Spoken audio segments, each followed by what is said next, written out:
What is good, y'all? SUG Game, man. It's your boy SmooveGotGame back with another Detroit Tigers rebuild video, baby. I hope you guys are enjoying the content, man. I love all the new love and support. If you're new to the channel, welcome. Leave a like before you even hop into it. Share it out with a friend and family member, man. Help this channel grow out a little bit more, and so we can bring more love to the realistic rebuilds, bro. I feel like more people need to be on these.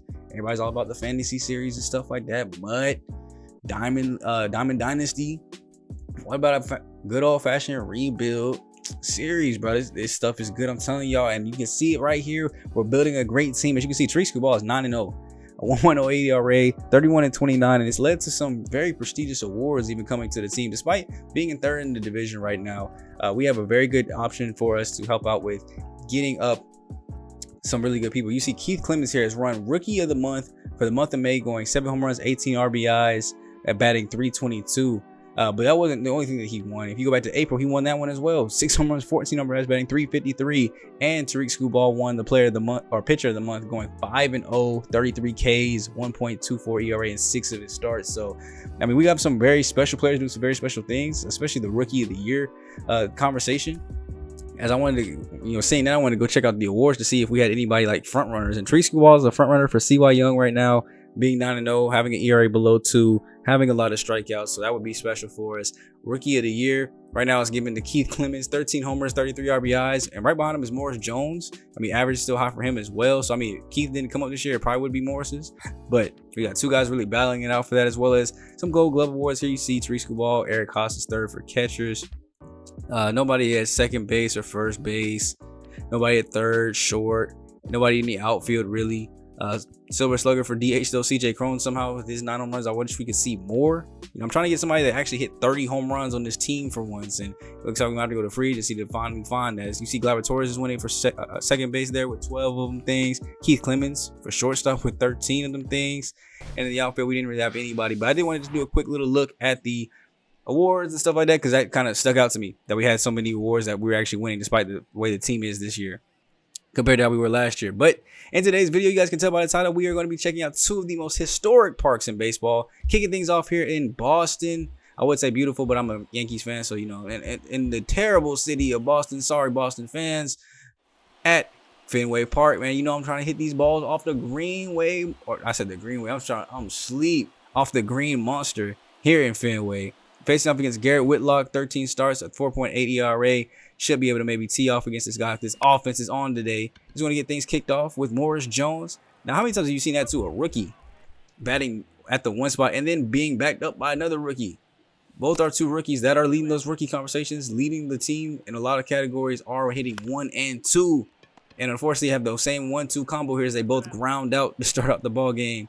At least in the Gleyber Torres, his first at bat, sees the circle change, chops it on the ground. Good timing just on top of it. And a good throw there. Does that look like it might sail for a second as we go down 1-2-3. Now, speaking of Tariq Skubal, though, 12 games, a 9-0 record, 1 ERA basically, a 1 whip, 21 walks, 63 hits, 70 Ks, and 83 innings. He's been everything that I thought he would be and more. Like, he's better than the Reds version of him that we had in this series when we traded for him. Like, he is way better than that. And that version of him helped lead us to a World Series championship. So I can only imagine what him being an ace on this roster will bring us, as he has been pitching fantastic this year. I'm looking for another good start here. I mean, this is a very hitters-friendly park, so he's going to have his stuff here to be able to make it work. And you can see he gets the first 2 down with ease, facing up against Alec Bohm with an even 2-2 count. Strike 3 call there on the circle change. Great way to find the black. And he was wheeling and dealing today, man. We're going to stay with him here, as that man just could not be touched for a good portion of this game. You see he's going up against Tristan Case here as he grounds this one up the middle. Torres is going to go ahead and grab this. Great throw over to first base. Good get the split. And then he posed for you for a little bit. Pause, but my boy hit the full split and then posed on y'all, and then gets the strikeout to answer right back on JD Martinez, following up with Reese McGuire. First pitch he sees. Slider that kind of gets away a little bit there. Not able to do anything with it. But you can see here by the wins leaders, he's the only one with 9 wins. So leading the way there in the AL for that one at least. Can't see the NL side right now because we're not over there. But he's leading the league in wins and probably a bunch of other categories. We got to check out like the league leaders too as well, as he is just having a fantastic season this year. And at this point, I wouldn't be surprised if that ERA is dipping below 1. This is 2 1/3 innings without giving up another run. And honestly, we haven't even seen somebody get on base yet. As this has popped up back to Clemens, he's going to drag back and glove this one. Nice and clean. Now, if we can get them some more supporting cast, the bottom three in the rotation have been kind of lackluster. They are young guys that haven't had much major league experience, though, so that could be the inconsistencies that we're seeing there. But once they tighten up and once our bats get more consistent, there goes another strikeout on the circle change. As he goes and sits down, I think we'll get a lot better, though, going back to that previous conversation. Now, we haven't seen our bats in a while as Garrett Whitlock has had us in a headlock as far as getting some runs down. But you see Morris Jones leading off the top of the fourth here with a nice double into the gap. Getting this one tucked away into the corner. That's going to be good. And now we got some speed on the base pass for the chance to maybe score him around. Chopper goes over to second base. We're going to throw it over. Morris Jones will just stay over at third base. Now it's a great RBI chance for Gleyber Torres. Watching the sinker down the middle. 2-2 count after that. He'll watch it low. We have CJ Croney on deck circle with a full count. And it will be a walk. Maybe smart because CJ is doing pretty bad this season as far as hitting for average. So maybe they can get him to double play it up. But nope. They'll just get the easy strikeout and then go back to scope and try to do the same thing here as they try to get us out of here with no runs. That was down the middle, but it's chopped right to second base. Easy diving throw over to first. Just got unlucky. And that's what the story of this whole game pretty much seemed like. Even the innings I wasn't showing you, we just got unlucky. Now here, we got a sinker. We slapped it down the line. This is going to be a double as well to lead off yet another inning. But let's hope we can have misfortunes this time as Riley Green will be up next. Runner over at second base. Base hit up the middle. There we go. Finally getting one to go through. Good timing on the sinker. No throw is going to even go to the plate. They're just going to throw to keep him at first. And that'll be a nice RBI base hit to finally at least give us a 1-0 lead, which Tariq should be able to handle. That's another base hit right back at the pitcher. Return to sender, please. As we're going to go ahead and get runners at first and second. Spencer Torkelson is up next. Can he take the same approach? Nope. Going to swing over top of the circle change. It's all good. That's why there's more pitches in the AB. Batting 180 with runners in scoring position. We're going to look to raise that just a little bit here as he won't get a chance. Circle change in on the back collarbone or shoulder blade. And now we have bases juice, no outs. Morris Jones chops this one over to his third base. It will be not a double play. That's what having good speed at the top of the lineup does. Fielder's choice. And now we're up 2-0. And let's go ahead and increase that lead a little bit more. Keith Clem is going deep out the center field. He'll get underneath it. But we're going to go ahead and send the runner. The throw is going to come in. It's going to be cut off, so no throw to the plate. And just like that, it is 3-0 Detroit. Chances of winning just getting higher by the second. And remember, we still have Morris Jones over at first base. We can still make something shake here with that 92 steal, 82 speed. We're going to take that pitch. It's a 2-0 count, and he's in there at second base. Taking it with ease. And I love stealing base with Morris Jones. It's almost like a sure thing unless they pitch out. And then there's a slider up in the zone. That's going deep back towards the green monster. It will be at the warning track and gloved. The wind must have died down and it just dropped straight down. Couldn't get it off the wall, unfortunately. That wall ain't even that deep. But we at least give Tariq Skubal, Mr. Sub 1 ERA, a 3-0 lead and plenty of time to make something else shake here. This is going to be a base hit here for Boston. Tristan able to get on base finally for him, maybe showing a little bit of signs of weakness or tiredness. Escobar has to kind of close this one down. This is going to be a liner out into the outfield, but dude's going to go ahead and glove it in. Getting there just barely in time, throwing it in off the wall basically. We saved what could have been a run there. If that hits off the wall, who knows? As we see that pitch come in, Tariq Skubal is also leading in complete games, 3. You see Luis Severino's on the list, 2 with 1. But he's leading the way all by himself as the only pitcher in the AL to have 3 complete games. We're looking to try to make it 4 here. This just chops over to Scope. He's going to throw it a second for 1. Nice easy 5-4-3 double play.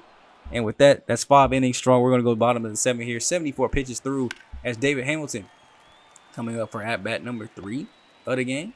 Chopping this one over into the outfield, getting on base. Leading off yet another inning with the base hit. Let's see if we can have the same kind of luck here as Torres dives and misses. I never understand that sliding animation. It's like you weren't even close. You might as well just kept running through the ball. It just doesn't make any sense to me why you make that animation. And because of that, it's on the ground and then Torkelson can't grab the ball. This is going to get all the way back and bump up against the wall. This is going to be an RBI double as they're going to hold the runner at third base and there's still no outs. Now, Tariq Skubal is my ace, though. I'm very confident we can get out of this. We're 78 pitches. He shouldn't be that tired. And this is going to be a fly ball. This is Badu. Now, the outfield isn't that deep. So we might have a play at the plate here. Badu's going to come in, throwing to the plate. Not going to cut it off, and just not in time. It's back to a 1-score game, which is okay. We can still get the 2 outs, keep the 1-score lead. get in our bullpen and get out of here if we can go ahead and be lucky enough. JD Martinez 0-2 after 2 swings. They get 3 swings as he's going to have to go sit down, corkscrewed into the ground with that slider. And then 2-2 here to Reese. Ooh, he wanted to chase that. We're going to go right back to it just in case we can get him to fully commit on it. Torkelson's going to pick it up himself. Foot race to the bag. Easy plays. Still have our lead. They're going to go Zach Green. Going to their bullpen. That ERA is at 6.1. Been a rough season for him. Blown out every save that he's had a chance for. He's 0-1 on the season. And here at the top of the ninth, we're looking to get a little bit more offense so we can close this one out. Riley Green's going to start us off with a chopper, and it's going to be an error. Second baseman threw him off the bag. That's what you like to see, Eric Haas. Can we capitalize on the one-pitch error? We will here. This is going to be a deep line drive. This will bump up against the wall, and it'll be played off a bounce. We're going to go ahead and send Keith Clemens to the plate here. Does he have enough time to get there? The throw, not in time. Slides in just in front of the tag. And like that, it's back to a 2-score lead. And Spencer Torkelson's going to line this one out to the outfield. We're going to try to maybe push the runner up. See if we can force an error and throw. Nah. I was hoping it went into the dugout. So that way he got to move up automatically. But no move up there. Morris Jones will take it into his hands, though, into right field. This will be a little bit longer of a throw. So we're going to actually test this one. Throw up the line. And a base hit can make this back to a 3-score lead. And make me feel a little bit safer. Keith, Mr. Batting Average Clemens. 0-for-3 on the day, though. But a chance to get a hit here as he chops this one on the ground. First baseman throws it to the pitcher. Not in time with the speed. As they're able to get out the inning. And you know we're going to actually stick here with Andrew Chafin. I think I do have Alex Lange in the bullpen getting ready. But Alex Lange has been selling a lot of games. So my confidence in him is starting to get a little shaky. So here, we're going to ride the hot hand for at least a little bit longer. Nice throw over there to get the first man out. Alec Bohm coming up next. And as long as he can get these outs, he's going to be able to get this save. Chops this one foul. We're going to come right back with another slider in on the kneecaps. That's going to go to Torres. Easy ground ball play. As we go and throw that over to first base, we're going to stick with Andrew here to get the final out against Tristan.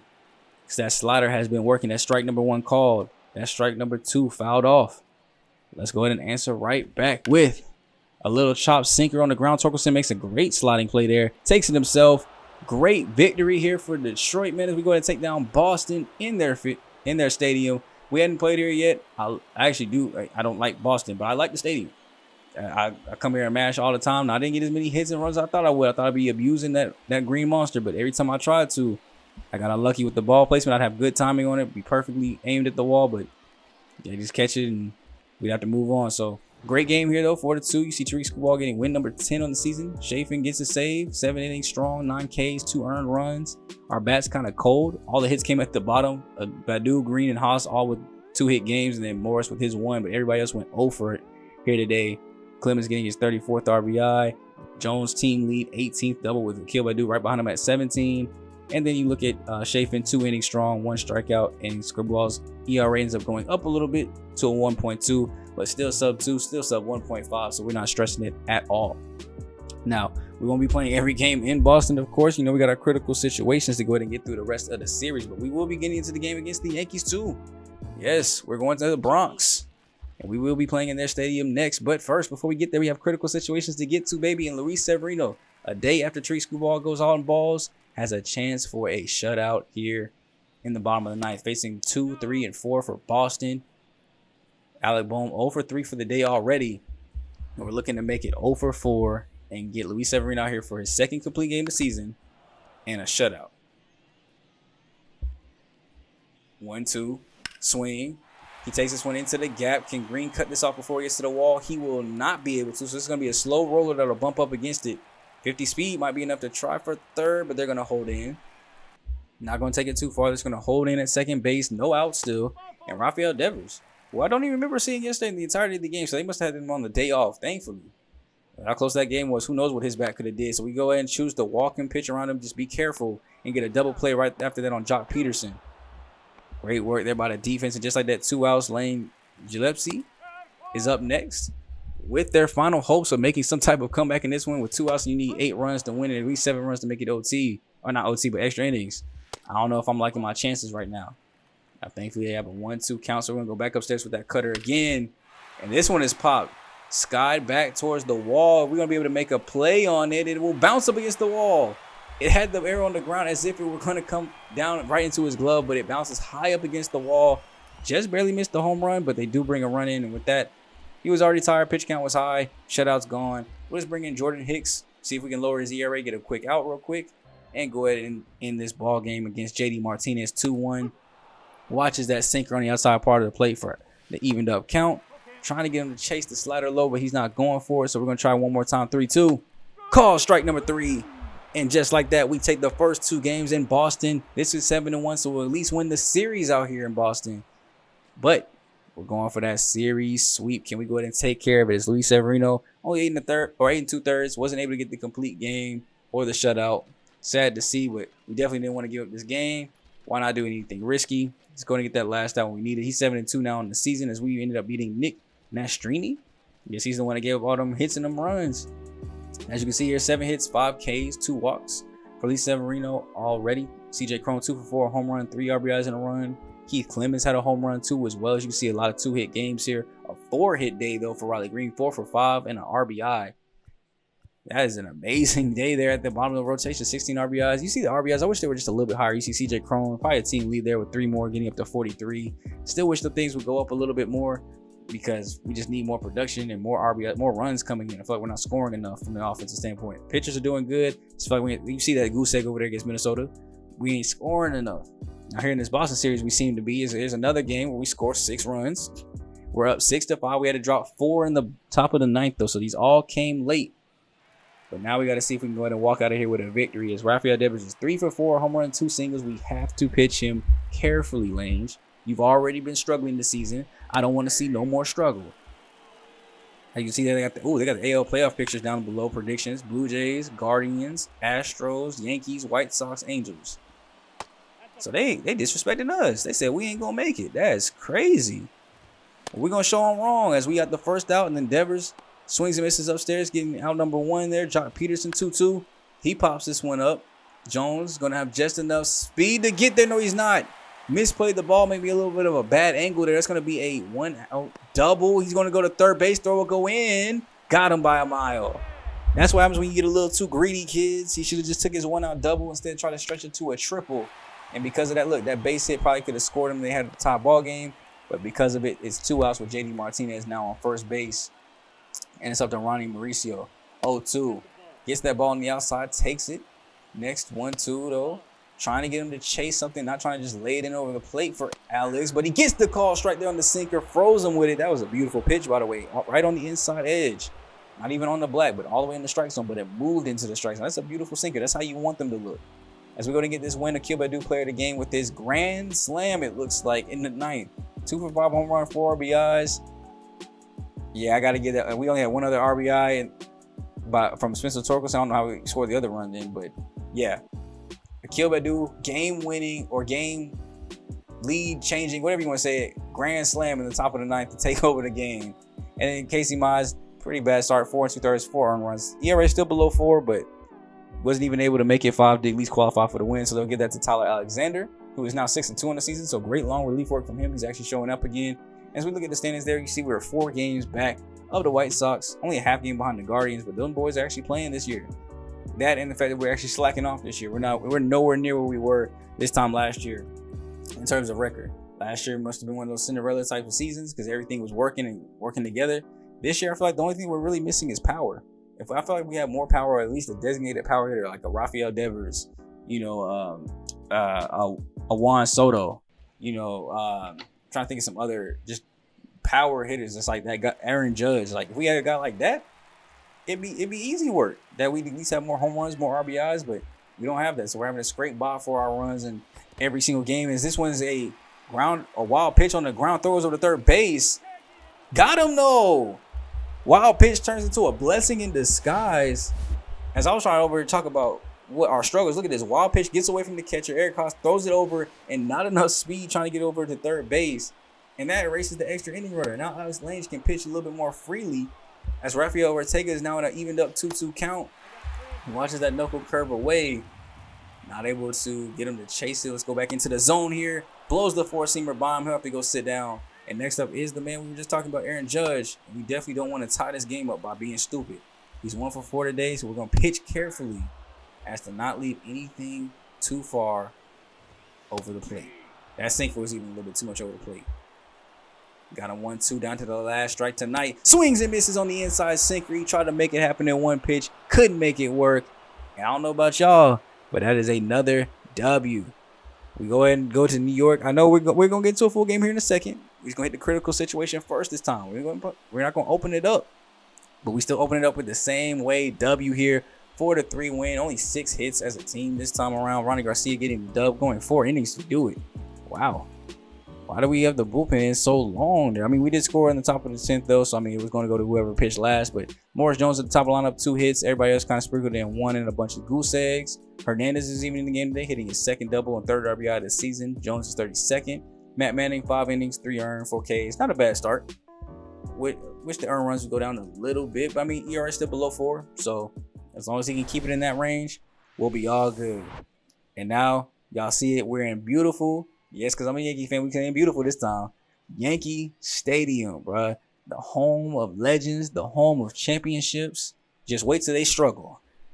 I never want to see my team struggle, but I do want to do a rebuild with the Yankees at some point before I turn to like a 50-year-old man. So wait till they struggle. As soon as I see any hint of struggle, I'm on them immediately. Garrett Cole is going to be the man we face today, though. That man is a ace, a true definition of ace. 12 starts, 72, 3.5 ERA. And I'm terrified to go up against him. I'm not trying to see his stuff, hit his stuff, any of that. This man is about to really blow us out of here. At least I hope not. 4th in the AL and right fielder voting, Morris Jones as a rookie. Could potentially make his first All-Star game. Batting .285 this season. Is not doing too bad. As we open up the day here with a slider sliding over the back part of the plate. And even though it had good timing to it, we're just going to fly that one out to simple center field. We're going to go back up to the next rookie, Keith Clemens. He's going to get a circle change that he apparently likes on top of it a little bit early. And that'll be a chopper grounded over there. Look at that. 2 pitches in. We got to slow things down as we got Gleyber Torres playing in his old stadiums. We traded second baseman. So we'll see Colton Wong here again today going up against the man he traded for, Gleyber Torres. And I would say the trade worked out for both sides. I mean, Colton Wong obviously has been having a great season. Y'all see it in a second. He's had an amazing season this year. The Yankees are still a good team. We're a good team. And Torres is putting in the work that I needed him to, despite that flyout. Now, he'll be going up against Jackson Jobe, though. Our starting pitcher, rookie phenom, basically. 12 starts, a 3.5 ERA, or 3.5 record, ERA at 6. Not what I was hoping for, but I also can't be mad either. He's a rookie. You see here, like I said, Colton Wong, 5th in the AL and batting average, batting .314. Even when he was on our team, he was not hitting like that. He was maybe about, I would have to go check his stats, but it was like 270, 260, but he's batting 9. So I don't know if this was like a hint that, hey, he probably should have been batting number 1. Or what? But I feel like if you're going to hit anywhere. The only time that you have a better excuse is if you have a power hitter behind you. Of course, you're going to have a little bit better of an average. If you have a power hitter in front of you, probably have a little bit worse. But, that's neither here or there. But he should have been able to rake at 9. So I'm kind of mad that he's actually raking now with the Yankees. Now, despite all that raking talk, he did pop out. And Anthony Volpe ends up going over with a base hit and stolen bases. He gets into second base cleanly. With ease, too, as well. His first stolen base of the season, actually. And that speed was moving. Only 63 steals, 79 speed.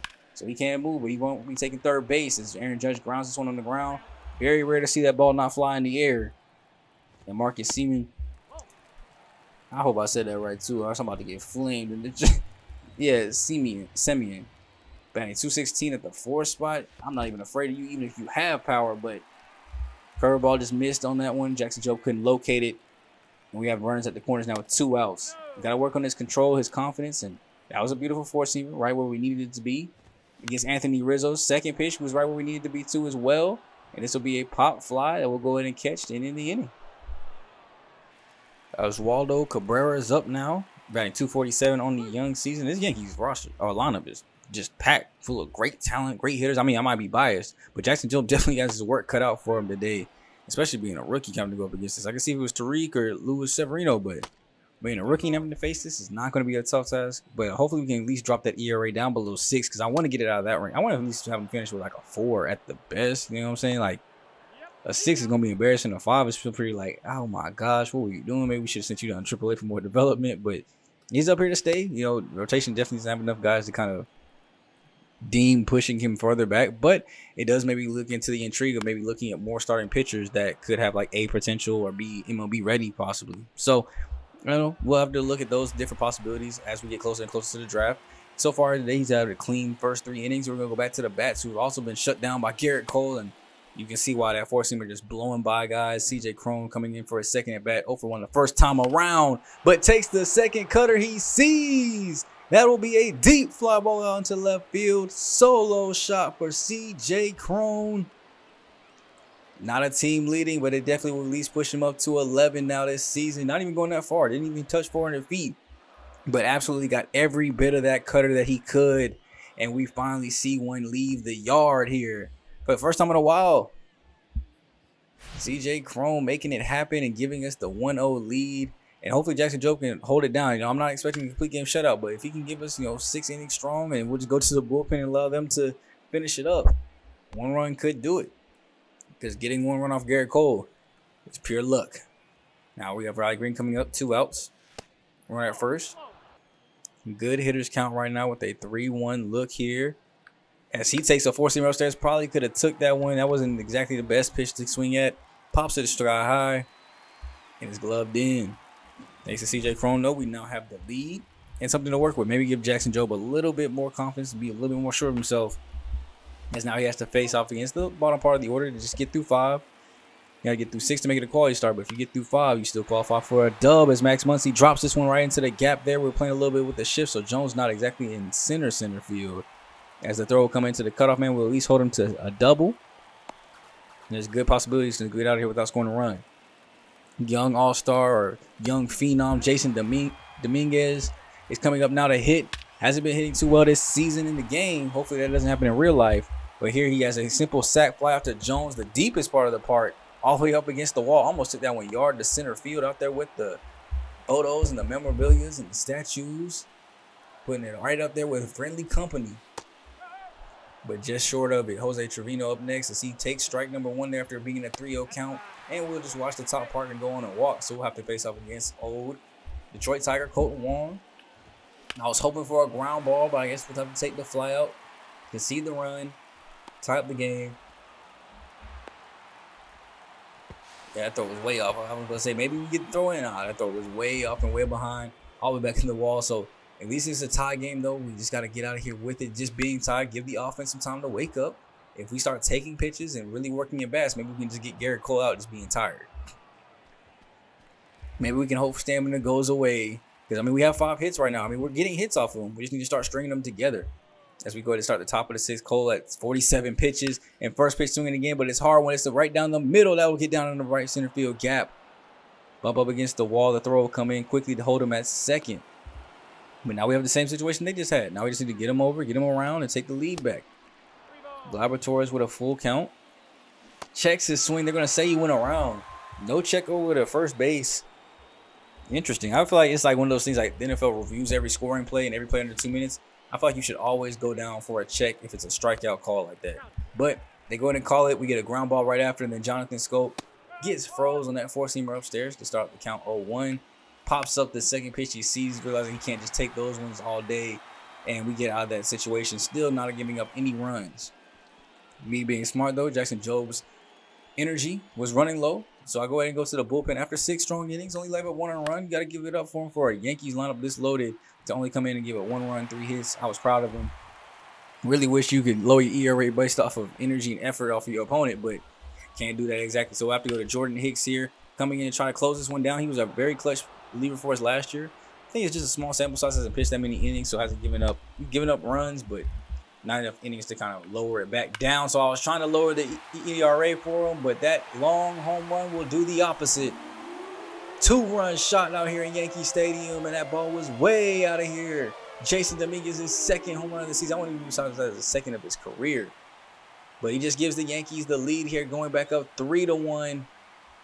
I think this is his rookie season too as well. So shout out to the rookie, or at least young phenom, doing exactly what the pinstripes needed him to do.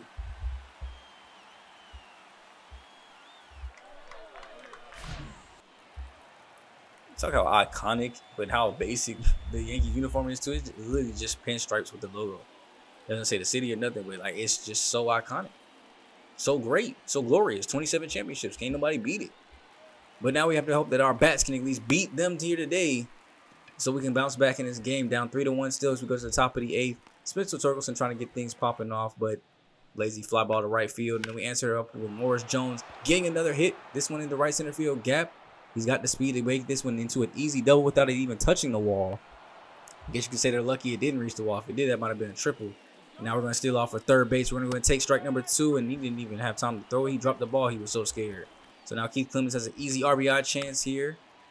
Maybe getting a little too excited with that four-seamer off the plate. Chops another one. We're going to go ahead and send Morris to try to come home. The tag got him just in time. I was hoping it went just a little bit longer so we could sneak in there, but not able to do that. So it's out number 2. Runner still at first base, though, so still time for Gladiators to maybe make something happen here, because that slider was very dangerous. Swings over the top of the next one, though. Not able to make anything happen. And just like that, we'll still go. We only have 3 more outs left to go to try to ultimately take this lead back, or at least send this into the bottom of the 9th to have a chance to go into extra innings. Now, Jordan Hicks is still in the game. We just wanted to lower the ERA. So, I mean, he gave up a home run or whatever, but why extend my bullpen when I can just get him to get these last 3 outs? That's most likely about to happen. Now, if we go to the bottom of the 9th, obviously that'll be Alex Lane's territory for the save. But right there, back-to-back outs. Ground ball, strikeout, 1-2 here to Marcus. Swings over the top of that slider.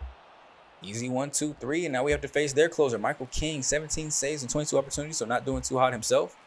4.5 ERA, a 1-2 record.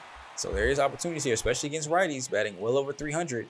We start off with CJ Cron, looking to maybe make something shake here. As you see the league leaders in saves, Michael King actually is right there at 5th place. Alex Lane is nowhere to be seen on that top 7 list. And you can see why he's up there, though. CJ Cron swings through the sinker in on the hands, not able to make anything shake there. Jonathan Scope takes the first pitch he sees, chops it over to first base for an easy ground ball out. And just that quickly, we're down to our final hope. Akil Badu, who is 2 for 3 on the day, looking to make it 3 for 4.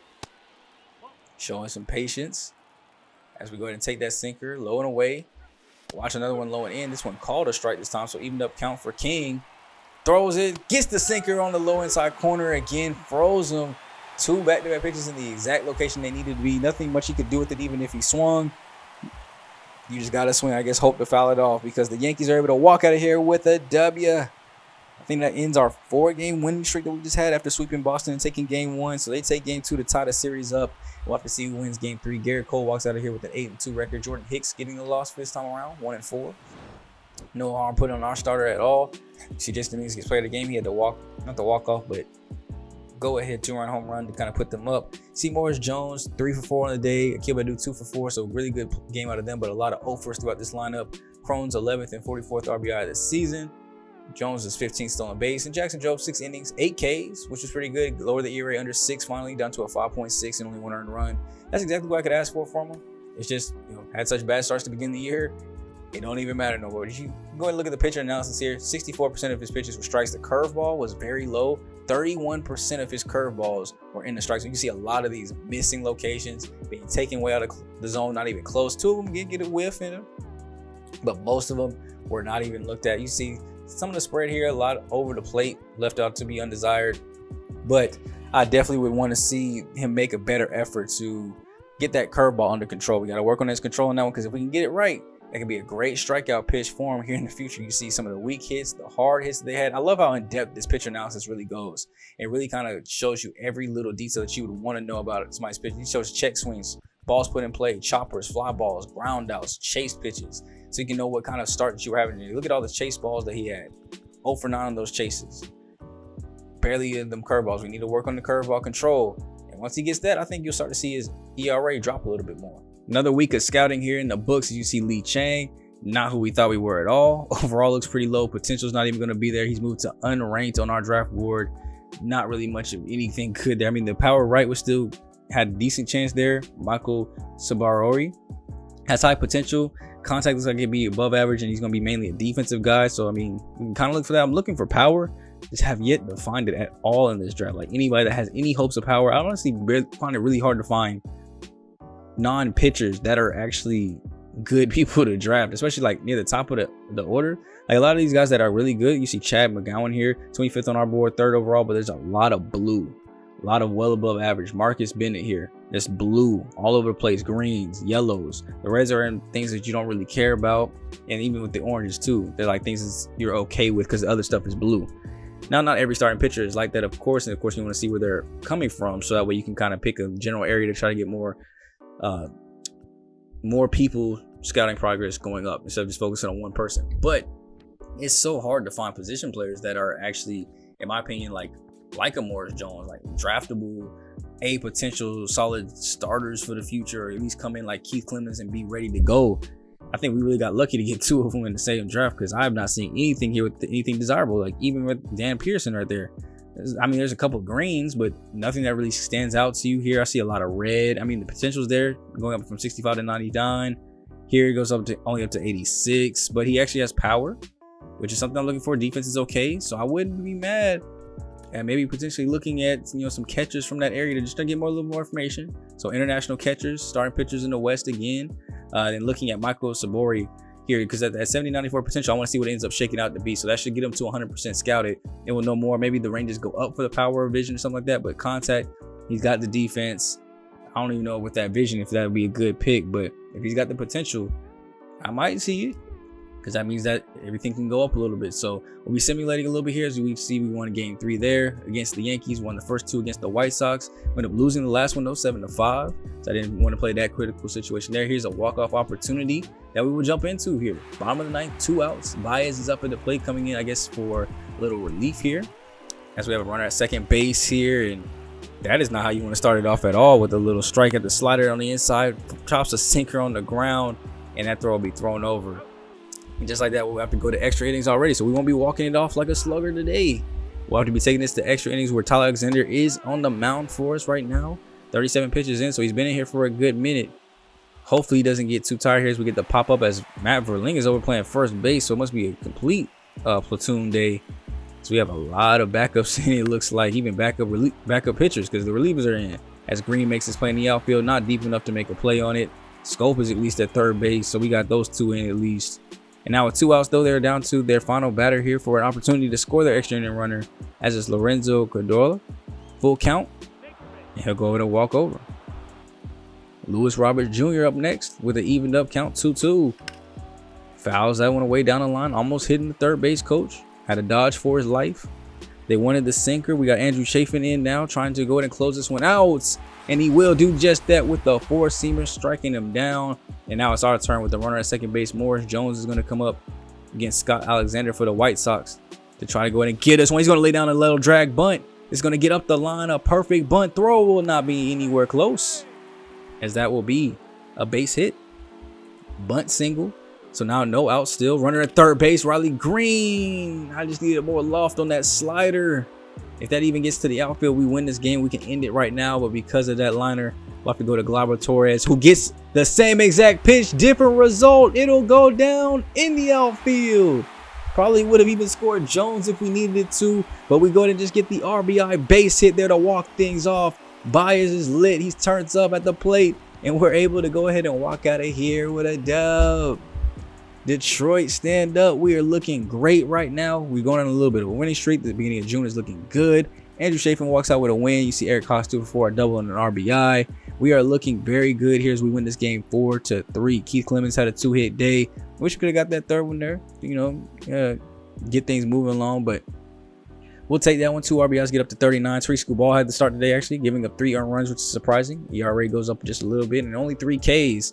So not mandatory if he started at all. And you see here, Michael Sabori, 77-92. So a chance that he'll probably just be B potential, but could also slide into A territory. Contact is in the orange. Defense is in the blue and orange. We'll have no power. Vision will be low. So we'll have to make that conscious decision on whether we want to do that or not. And starting pitching wise, you see a lot of these guys are slipping down our ranks.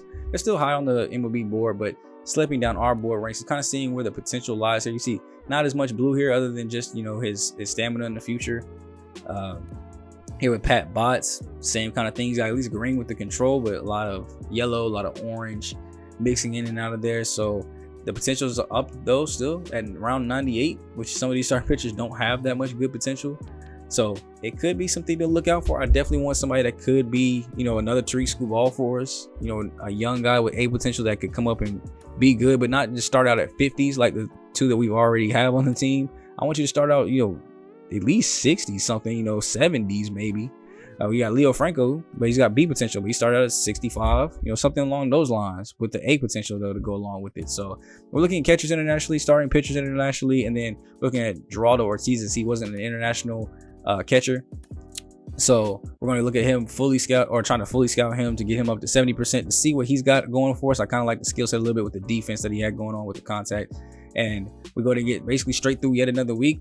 Not a good week at all, as we end up losing 4 of the 7 games that we had that week, including a 6-0 loss here where we only had 9 hits, 3 of them coming from Clemens and Verling. So, 2/3 of the hits coming from 2 people. And then Casey Mize, a terrible start here, 3 2/3, 5 earned, and a K, 4.2 ERA, not looking good. And then you go to the game right after we lose 1-6 too as well. It is just not looking too good for some of our guys. Now here we get the dub though, 8-3, 15 hits as a team. You see 2 hits all the way up and down. Scope with 3. Verling had an 0 for day. That sucks. But Clemens and Turkelson hit home runs, and Joe actually bouncing back this time with a dub. 6 innings, 2 earned, and that's what I'm saying. Like, it's just inconsistency. He's not bad, just inconsistent. Actually, Joe Ortiz was with the international catchers, my fault, but I want to get more information on him. I did. He's got power.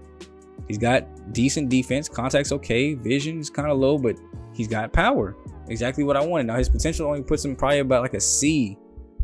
Do we take that chance? Maybe if he's still available late in the draft, I might take that chance. I mean, you see we have, 2 first-round picks technically.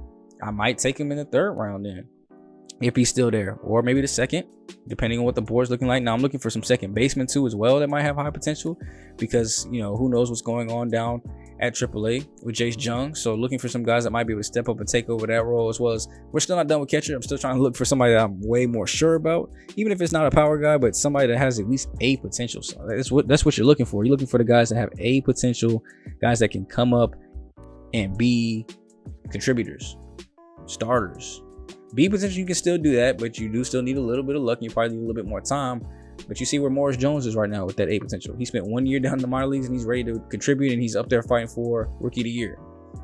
Now C potentials can do it too, and B potentials can, but you see Keith Clemens basically came into the league ready to come up to the league.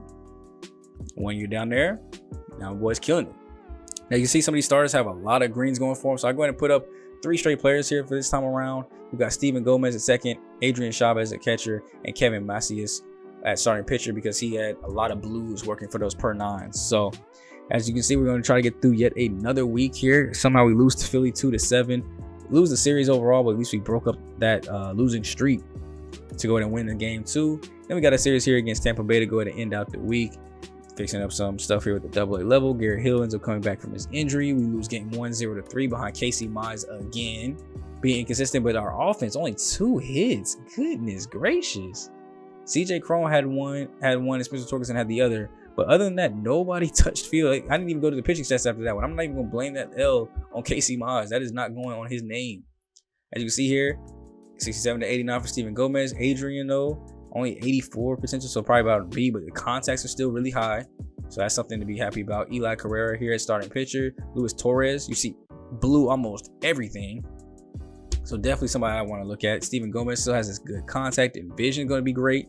Defense is solid. Could be somebody I spend maybe a second round pick, my second round pick on, because I really like the stuff that he has. Esteban Samuels, you see he has a lot of blue too as well, so I want to go ahead and get him some more. Luis Torres some more, and then Kevin Macias. So straight starting pitchers this time, because I feel like one of our 2 first picks probably can afford to be and should be a starting pitcher. Maybe a new future ace, because I mean, I love Tariq Skubal and I love the guys we have up there, but a lot of those guys are older, 25 plus, 27 plus. I know MLB Prime's kind of extending to the 30s a little bit more than Madden does, but do I really want to be playing 33-year-olds? Or would I rather have a 24-year-old that's a potential superstar? So it's one of those, it's that kind of conflict. Now, draft should be coming up here in about 5 days, so that'll be the next episode. We'll take a trip down to minor leagues to take a look at those guys and what improvements need to be made on. So we'll get some full games in so you guys can actually see those guys play. Now, you see we're 4.5 games back out of first between the Guardians and about 3.5 back behind the White Sox. So we have some work to do, but we're no means out of the race yet coming into the All-Star weekend. And a quick look at the stat updates. Morris Jones, rookie, leading the team in hits with 92. You see Riley Green with 88. Keith Clemens, rookie, leading the team in home runs with 16. CJ Cron, who I have in to be a power hitter, is at 12. Scope is at 10. I don't know where their power went. Gleyber Torres even brought it in to hopefully have around 20-25. He's at 13. And you look at averages. Verling's over 300.